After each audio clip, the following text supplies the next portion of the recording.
सावित्रीबाई फुले, महात्मा ज्योतिराव फुले, राजर्षी शाहू महाराज या सर्व पावन स्मृतींना विनम्र अभिवादन करतो.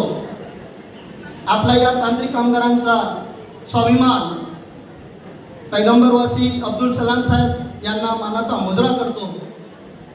तसेच या पवित्र आळंदी नगरीमध्ये ज्यांनी वारकरी संप्रदायामध्ये आपले विचार, समतेचा, न्यायाचा विचार सर्वांना दिला असे माऊली यांना शतशः त्यांना नमन करतो. आज तांत्रिक कामगार युनियन रजिस्टर नंबर 5059 राज्यव्यापी दिवशी अधिवेशन या भव्य दिव्य वातावरणामध्ये तांत्रिक कामगारांच्या जनसागरामध्ये संपन्न होत आहे. या कार्यक्रमाचे अध्यक्ष, संघटनेचे अध्यक्ष दिलीप कोरडे साहेब आपल्याला कोल्हापूरमधून आपल्याला मार्गदर्शन केलं. आपल्या या संघटनेचे नेहमी सदैव ते पाठीशी राहतात असे प्रकाश आंबेडकर साहेब. त्यानंतर विशेष मार्गदर्शक म्हणून उपस्थित असलेले बाबाजी शेठ रामचंद्र काळे साहेब, आपले संघटनेचे मार्गदर्शक तथा तांत्रिक कामगारांचे नेते बी पाटील साहेब, आपला संघटनेला सदैव पाठीशी घालणारे व मार्गदर्शन करणारे भरत पाटील साहेब, पुरुषोत्तम वारदूरकर साहेब, आपला संघटनेला खरा विचारानं समृद्ध आणि सतत संघटनेच्या कमी कालावधीमध्ये हजारो तांत्रिक कामगारांचा एक आपण त्यांना एकत्र केलं अशा माझ्या जाज्वल व्यक्तित्व असलेले माझे सर्व सेंटरचे पदाधिकारी त्यांना खरोखरच मी त्यांचं अभिनंदन करेल आणि शुभेच्छाही देईल. मित्रांनो, नवी दिशा आज या पवित्र आळंदी नगरीमध्ये नवी दिशा, नवा विचार घेऊन द्विवार्षिक अधिवेशन आज आपण संपन्न होत आहे. आपण दिवस रात्र वीज देतो. आपल्या हक्कांना, आपल्या मागण्या व प्रश्नांना ऊर्जेची गरज असते आणि ऊर्जा मिळते का आपल्याला या प्रश्नासाठी आणि मागण्यासाठी? आज त्याच प्रश्नासाठी उत्तर शोधण्याकरिता आपण इथं आज आलेलो आहोत. पावसामध्ये खांबावर चढणारा हात कुणाचा? आपल्याला प्रश्न निर्माण होत असेल, कुणाचा हात आहे जे रात्रंदिवस या देशाला, या राज्याला प्रगतीच्या पथावर नेणारे आणि प्रकाशमय करणारे? पावसात खांबावर चढणारा हात कुणाचा?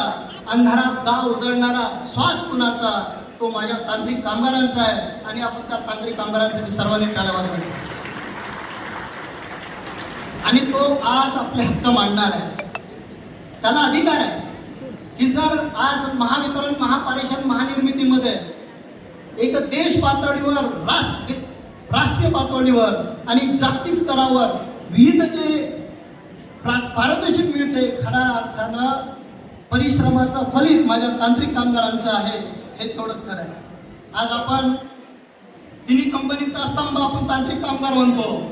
महावितरण, महापारेषणच्या प्रगतीचा वाटा हा माझा तांत्रिक कामगार आहे.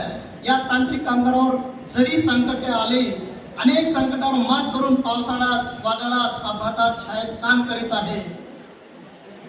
आज आपण एक महत्वाचं, आम्ही लाईनवर काम करतो पण अन्यायाची लाईन आम्ही केव्हाही ओलांडणार नाही. मित्रांनो, आपण लाईनवर काम करतो पण अन्याय जर होत असाल तर आपले तांत्रिक कामगार युनियन तेवढ्याच ताकदीने आपली उभी राहणार आहे.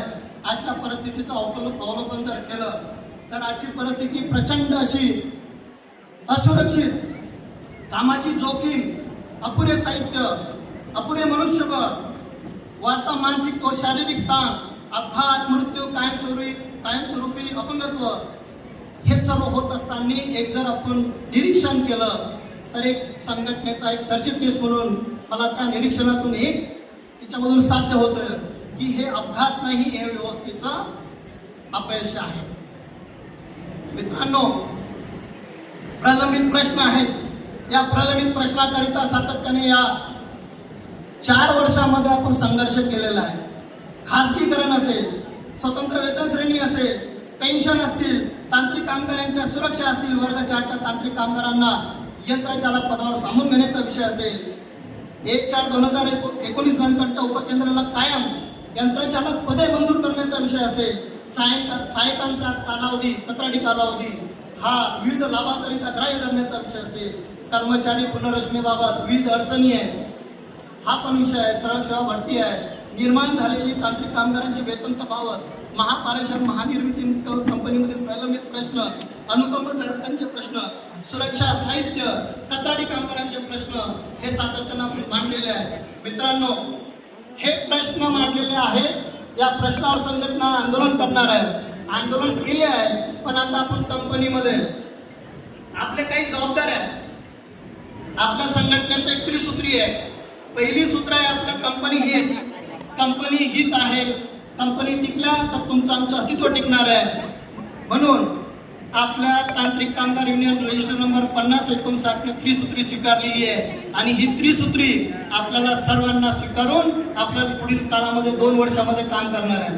आपल्याला कंपनी हितामध्ये आपण काय करणार आहे, आपलं ऑलरेडी जे काही आपल्या कामाचं स्वरूप आहे त्या कामाच्या स्वरूपामध्ये अधिक लक्ष देऊन लाईन लॉसेस असतील, थकबाकी वसुली असेल, नवतंत्रज्ञानाचा स्वीकार असेल, ग्राहकांना सुरक्षित दर्जेदार सेवा, ग्राहक प्रशासन सकारात्मक संवाद वाढवणे हे आपल्याला काम करायचं.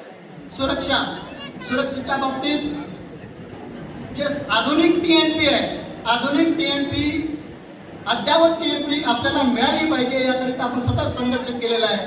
आता प्रशासनाने आपल्याला कळविलेलं आहे, एक साधारणतः 3 मार्च किंवा 31 मार्चच्या आत आपल्याला सर्वांना 100% अद्ययावत टीएनपी मिळणार आहे. तर त्यामध्ये आपण सुरक्षेमध्ये प्रत्येक कामगारांना अद्ययावत सुरक्षा साहित्य, नियमित सुरक्षा प्रशिक्षण, मार्गदर्शन आणि कंत्राटी कामगारांनाही सुरक्षेचा हक्क मिळाला पाहिजे याकरिता आपण प्रोग्राम आखणार आहे आणि ते प्रोग्राम सर्वांना आपण देणार आहे. संघटना विस्ताराच्या बाबतीत मित्रांनो, मी परत सर्व तांत्रिक कामगार युनियनचे सेंट्रलच्या पदाधिकाऱ्यांपासून तर सर्वसामान्य कार्यकर्त्यांपर्यंत मी खरोखर सर्वांचं अभिनंदन करतो. आज आपण कमी कालावधीमध्ये 3 वर्षाच्या संघटना रणच्या कालावधीमध्ये आपण एक बलाढ्य संघटन उभं केलं आणि या बलाढ्य संघटनाचं दर्शन आज आपल्या तुमच्या या विशाल तांत्रिक कामगारांच्या उपस्थितीमध्ये होत आहे. आज संघटनेच्या विस्तारामध्ये जे तिसरं सूत्र आहे, आपल्याला संघटना विस्तार काय करायचं आहे, आपल्याला प्रत्येक विभाग उपविभागामध्ये वितरण केंद्रावर युनियनचे सदस्य नोंदणी करायची आहे. युनियन तांत्रिक कामगारांसाठी नेतृत्व व संघटन प्रशिक्षण करायचं आहे.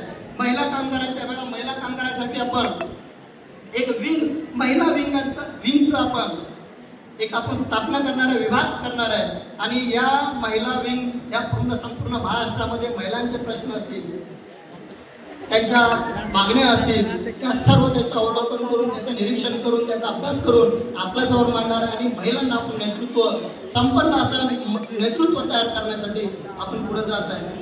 डिजिटल माध्यमातून संघटन, संपर्क, प्रसार, माहिती आपल्याला द्यायची आहे लोकांना. विभाग परिमंडळ, राज्य पातळीवर संघटन मजबूत करायचं आहे. आणि दुसरं एक महत्वाचं आहे, युवा तांत्रिक कामगार संसद नावानं आपण एका काळामध्ये सरचिटणीस प्रभाकर लहानेनंतर कोण, कोरडे साहेबांनंतर कोण, शिवनेरी साहेबांनंतर कोण, आपल्या संघटनेमध्ये तो प्रश्न उपस्थित राहणार नाही. आपल्या संघटनेमध्ये प्रभाकर लहाने सरचिटणीस नसले तरी आपल्याकडे 100 सरचिटणीस आपल्याकडे तयार करण्याची ताकद तुमच्या आमच्यामध्ये आहे आणि एका काळामध्ये युवा तांत्रिक कामगार संसद यावर पूर्ण संघटन आपलं काम करणार आहे. आज त्या विंगचं आपण ओपन करणार आहोत.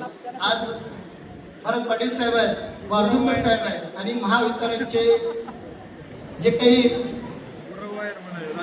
प्रतिनिधी त्यांनी पाठवले असतील. साहेब, महापारेषणमध्ये आम्हाला कुठलीही अडचण निर्माण होत नाही, महानिर्मितीमध्ये होत नाही, पण महावितरणमध्ये खूप काही अडचणी आहेत. कामगारांचे प्रश्न भरपूर आहेत, कामगारांची संख्याही भरपूर आहे.